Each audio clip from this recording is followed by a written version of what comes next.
तो फ्रेंड्स, आज हम एक कली सलवार की कटिंग आपको बताएंगे किस तरह से एक कली की सलवार बनती है। तो देखिए, ये मेरे पास सूट का कपड़ा है। इसको लंबाई में मैंने इस तरह से रखा हुआ है और इसकी लंबाई है 37 इंच। 37 इसकी लंबाई है। 5 रखेंगे हम 7 इंच की। इसमें आसन को रखेंगे यहाँ से 15 इंच। इसी में हमको बेल्ट मोड़नी है इस तरह से। तो कपड़ा हमें इसी में लेना है, बेल्ट को इसमें नहीं लगाएंगे। एक कली की सलवार हम कई तरह से काटते हैं, उसमें कली भी अगर ज़्यादा हमें घेर करना है तो इसमें हम साइड को यहाँ पर कलियाँ भी जोड़ सकते हैं, लेकिन हमें इसमें नहीं जोड़नी है। और हमको ये कम घेर की सलवार बनानी है। एक कली की ही बनाएंगे, लेकिन बनाएंगे कम घेर की। जितना इसका अर्ज है उतना ही हम इसमें लेंगे। तो मैं आपको बता रही हूँ कि यहाँ पर अगर हम ज़्यादा घेर चाहिए, जैसे कि पटियाला टाइप में, तो यहाँ पर कलियाँ जोड़ के यहाँ से फिर हम आसन को कटिंग करते हैं। तो ठीक है, जैसे हम बता रहे हैं आपको समझो, और फिर इतनी सरल तरीके से मैं बताऊंगी कि आप इसे काट सकते हैं। तो देखिए, यहाँ से ऊपर से मैं कपड़े को नाप रही हूँ, इसकी लंबाई इस तरह से। तो यहाँ हम 2.5 इंच पर लगाएंगे ऐसे निशान कट करके। यहाँ से हम अपनी लंबाई को लेंगे। तो सबसे पहले हम लंबाई अपनी उसके रखेंगे जहाँ हम नाड़ा डालेंगे। तो ये है, ये देखिए 2.5 इंच पर मैंने ये निशान लगाया।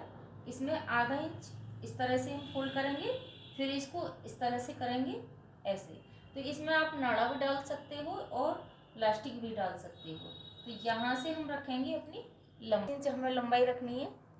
तो 37 इंच पर हमने ये निशान लगाया।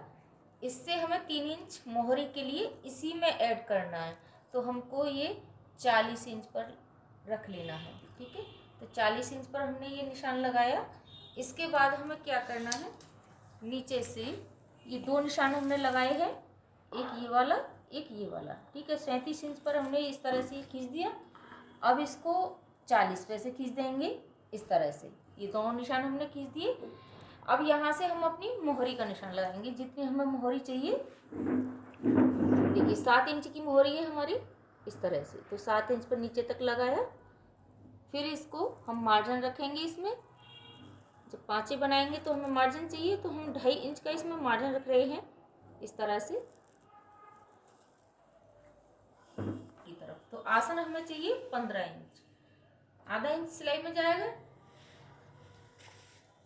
और ये ऊपर से यहाँ से इस तरह से जब हम फोल्ड करेंगे, यहाँ से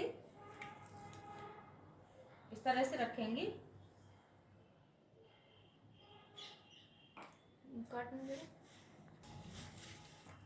तो हम आप नेफे के कपड़े को इस तरह से फोल्ड करेंगे, और फोल्ड करने के बाद यहाँ से अपने आसन को लंबाई नापेंगे। तो ये आसन की लंबाई में 14.5 इंच रखूंगी इसमें। ये आधा इंच यहाँ सिलाई में जाएगा, तो हमें 14 इंच आसन की लंबाई चाहिए। अब यहाँ से हम एक सेप पट्टी लेंगे और सेप पट्टी को इस तरह से रखेंगे जहाँ से हमें अपनी फिटिंग लगानी है सिलाई ऐसे। तो ये 14 इंच वाला जो निशान लगाया है मैंने, इसी पे से इस तरह से हम एक लाइन खींच देंगे नीचे तक। इस 7 इंच मोहरी तक हमने ये खींच दिया है। अब ये जो हमने मार्जिन रखा है इसमें, ये रखाएंगे हम 1.5 इंच का, ठीक है। यहाँ से आएगा ये 1 इंच और यहाँ से रखेंगे हम 1.5 इंच। तो यहाँ से हमें कम दबाना है और इसको जितना हमने मार्जिन रखा था नीचे से हमने मिला दिया है। तो ये हो गया हमारा आसन। इसको तिरछा काटेंगे, यहाँ से ये मोहरी हो गई। ये मोहरी में ही हम 5 बनाएंगे। ये हो गया हमारा नेफे का लिए। तो कितनी सीधी सरल तरीका से इस सलवार को मैंने आपको बताया है। अब मैं इसकी कटिंग करूंगी।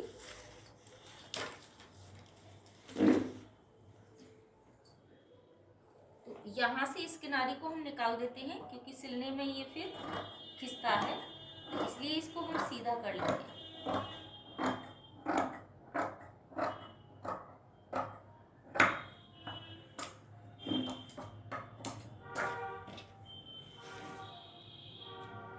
सीधा करने के बाद इसको यहाँ से कट करेंगे।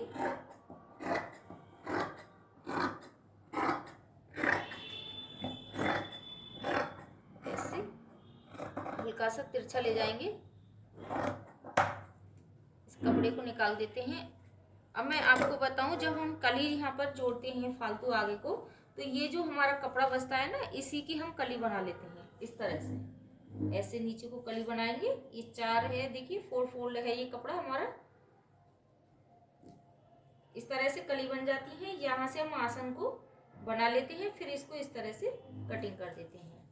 तो अब तो हमने इतना ही आसन वो चाहिए हमें इसमें घेर, तो बिल्कुल सिंपल कटिंग हमने की है।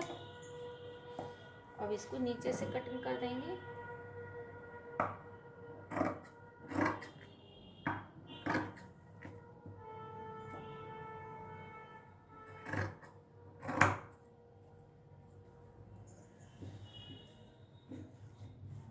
तो फ्रेंड्स कटिंग हो चुकी है। कैसी लगी आपको वीडियो? अगर अच्छी लगी हो तो एक लाइक ज़रूर करिएगा।